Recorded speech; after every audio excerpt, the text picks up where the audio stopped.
guys, this is Marlene and welcome to another Pokemon X and Y Wi-Fi battle.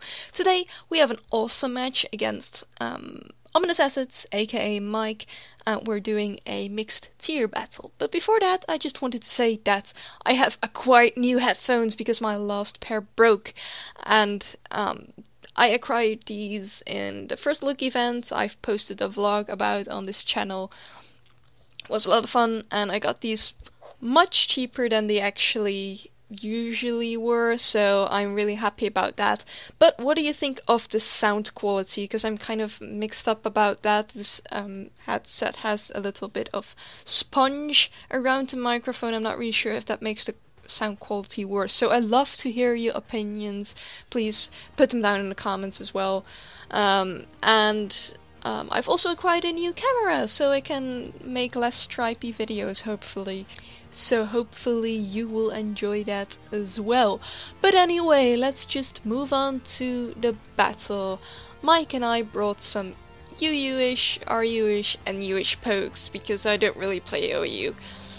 Mike doesn't play a lot of OU either, I think. But anyway, I just brought a lot of Pokemon I am actually familiar with, except for Gorbis, which is usually the Shell Smashing set, but this unfortunately isn't, because I just called it while I was chain fishing for shinies, and I called this one, but of course it doesn't have Shell Smash because it's already a Gorbis and hasn't evolved from Clamperl.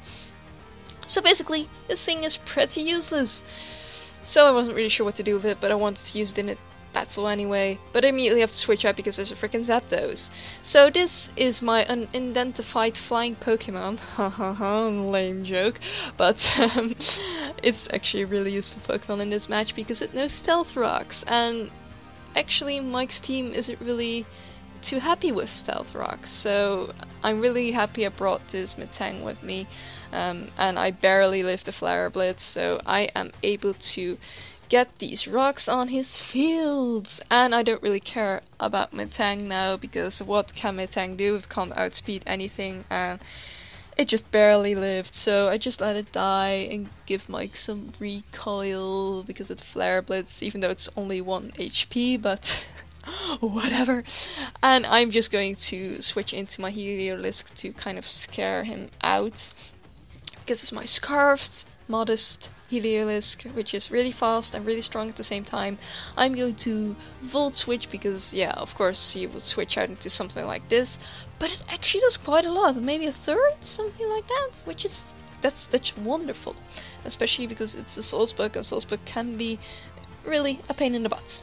But I switch out into my Arcanine, which is my really amazing defensive Arcanine. And I told Mike about my defensive Arcanine, and he kind of took that set over here, and I wasn't really sure if he copied my exact set, because he has Toxic and my defensive Arcanine has Will-O-Wisp. So I was afraid that he might have Wild Charge as well, and I sped this up because this is really annoying, because we both didn't want to switch out, because he feared that I would Will-O-Wisp one of his other Pokemon, and I feared that he might have Wild Charge one of my Pokemon. But after a long set of turns, he finally switches into Zapdos.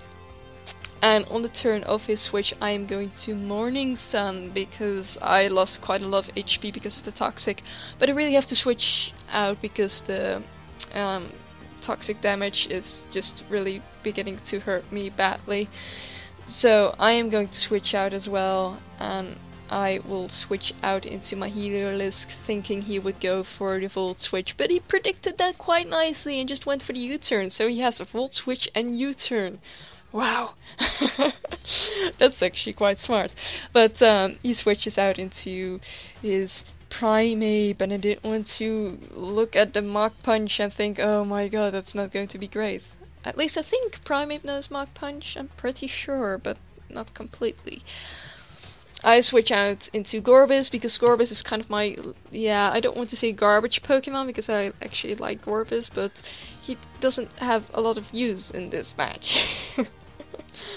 And I don't want to switch too much anymore because we have done a lot of switching, so I decided to just stay in and hope for the best, but he went for the Thunderbolt, which my Gorbis obviously, it can't take that.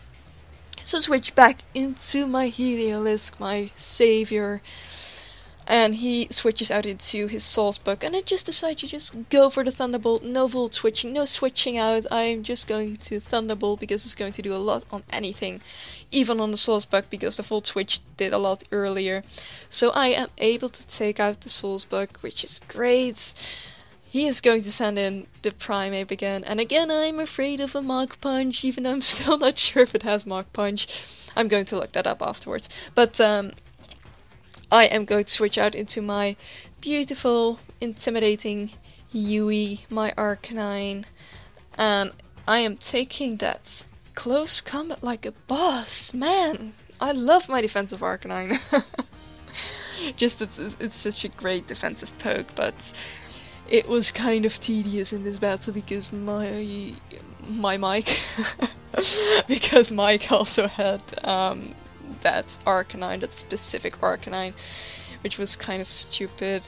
But anyway, Mike switches out into Noctowl, and he actually thought that it was his defogging Noctowl, I think he told me, but it actually isn't. It's just a regular Noctowl. I'm not really sure what regular Noctowls are or should be like, but it at least doesn't have defog. So I'm going to Flare Blitz, trying to get as much damage of him as possible, and he's going to Air Slash me out of here, and I'm actually quite alright with that because I did quite some damage on that Noctowl. Damn, that thing is almost dead.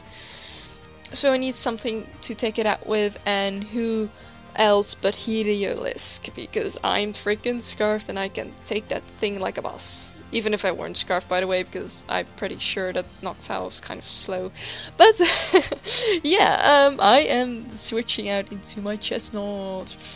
And I actually wanted Chestnut to do more in this match because I really like this Pokemon, especially because of its bulletproof ability. It's just amazing. I go for the Rock Slide. Not sure if that's a common move on Chestnut, but I like it. I did not flinch him, unfortunately, and he's going to do a Hack Load. But actually, I'm quite alright with this because I live, and I actually should have gotten more HP back with the berry, but I didn't have a citrus berry at the time, and Mike gave me one immediately afterwards, so thanks again, Mike.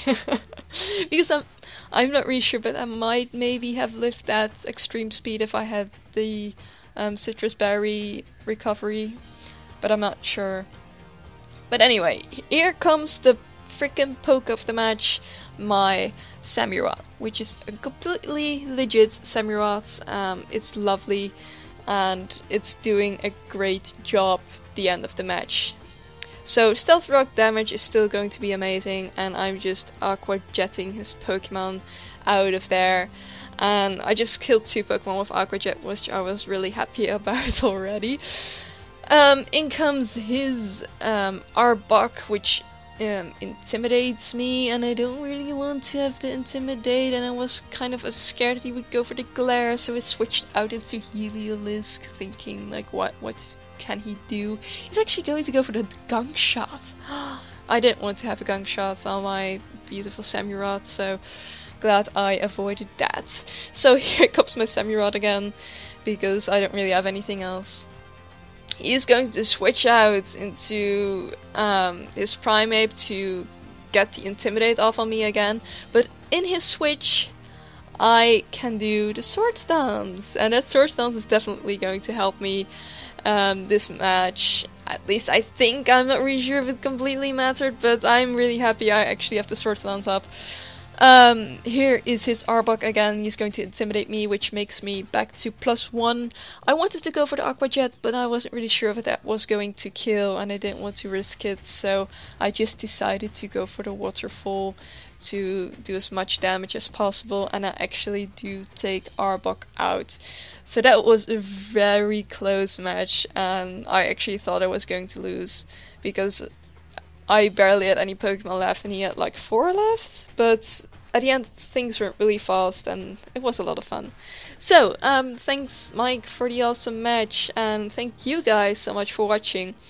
Please remember to comment about the microphone quality, because you've heard quite a lot of it now in this match. So please tell me, and thanks again for watching, and hopefully I'll see you guys another time. Bye!